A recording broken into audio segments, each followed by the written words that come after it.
Assalamualaikum warahmatullahi wabarakatuh. Pembawa pesan, kembali hadir ke hadapan Anda, untuk membawakan kisah-kisah para nabi, para rasul, para sahabat, dan orang-orang soleh. Dan semoga dari kisah yang akan disampaikan ini, bisa memberikan banyak manfaat buat kita semua. Sejak awal, Allah telah menyiapkan kehidupan Rasulullah Shallallahu Alaihi Wasallam, agar dapat menanggung misi besar yang akan dihadapinya dalam kehidupan umat manusia. Karena itu, di tengah kerusakan kaumnya yang sangat parah, Rasulullah Shallallahu Alaihi Wasallam tidak larut di dalamnya. Dan beliau selalu menampilkan kepribadian yang sangat menarik, hingga diakui semua lapisan masyarakat. Bahkan, mempunyai gelar Al-Amin, atau orang yang terpercaya di tengah kaumnya. Pada sesi ini, akan diceritakan bagaimanakah kisahnya, sehingga beliau mendapat gelar Al-Amin oleh satu penduduk Mekah. Dan bagaimanakah pandangan orang-orang Mekah terhadap beliau, sebelum diangkat menjadi Rasulullah. Kisah ini berawal sewaktu beliau berumur 21 tahun, di saat beliau mulai berdagang. Di hari pertama beliau berdagang, beliau menyiapkan barang-barang yang kemudian dijualnya. Dan ketika itu ada satu orang yang datang dari luar kota Mekah, membeli dagangan beliau. Dan setelah terjadi transaksi jual-beli, orang tersebut tidak langsung membawa barang yang dibelinya. Namun dia menitipkan kepada beliau, seraya berkata, "Saya akan ambil barangnya setelah saya selesai tawaf." Ternyata setelah selesai tawaf, orang itu tidak langsung mengambil barang yang dititipnya. Melainkan orang itu justru langsung pulang ke kampungnya, yang memakan waktu 3 hari perjalanan. Dan dia baru ingat, setelah 3 hari di kampungnya. Setelah itu dia langsung kembali ke Mekah, yang memakan waktu 3 hari juga. Dan total dia melupakan barang yang dititipinya itu, sebanyak 9 hari. Setelah 9 hari, dia kembali lagi untuk mengambil barang titipannya. Dan alangkah kagetnya orang tersebut, dikarenakan dia melihat Nabi Muhammad Shallallahu Alaihi Wasallam tidak berubah sama sekali. Seperti waktu dia menitipkan barangnya, seraya berkata, "Hai Muhammad, apakah kamu menunggu dari hari pertama saya titipkan barang ini?"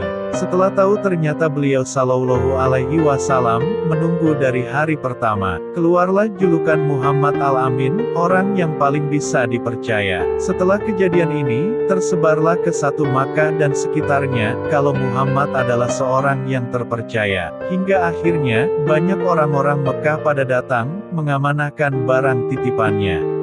Dan saking besarnya kepercayaan penduduk Mekah kepada beliau, pernah pada suatu waktu, pada saat umur beliau berusia 35 tahun, kaum Quraisy sepakat memugar bangunan Ka'bah yang sudah lapuk di sana-sini karena termakan usia.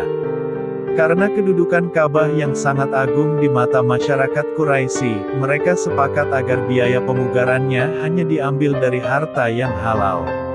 Mereka menolak biaya yang bersumber dari riba dan hasil menzalimi orang lain.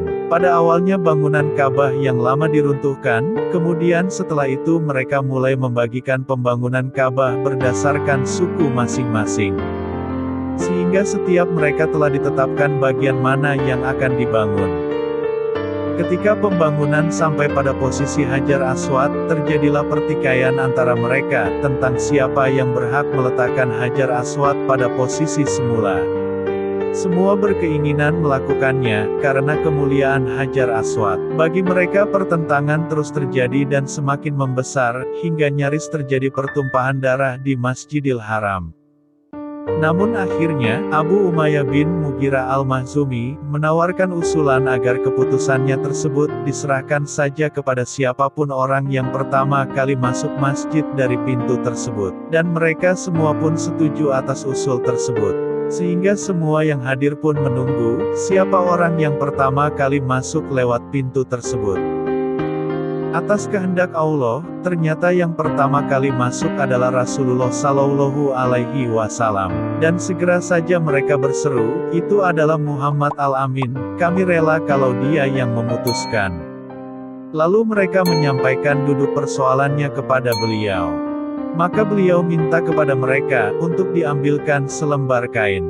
Lalu Hajar Aswad itu diletakkan di tengahnya dan beliau meminta setiap mereka untuk mengangkat kain. Ketika posisi batu tersebut sudah berdekatan pada tempatnya, beliau mengambil Hajar Aswad dan meletakkannya di tempat semula. Mereka semua melihat ini adalah penyelesaian yang sangat tepat, dan semua pihak puas menerimanya. Ya, itulah sebuah kisah yang menggambarkan betapa besarnya kepercayaan penduduk Mekah terhadap beliau, Muhammad Sallallahu Alaihi Wasallam, yang mana semua ini memang telah Allah siapkan sebelum masuk masa kenabian. Semoga informasi tadi bermanfaat dan membuat kita menjadi lebih mencintai Rasulullah Sallallahu Alaihi Wasallam. Wassalamualaikum warahmatullahi wabarakatuh.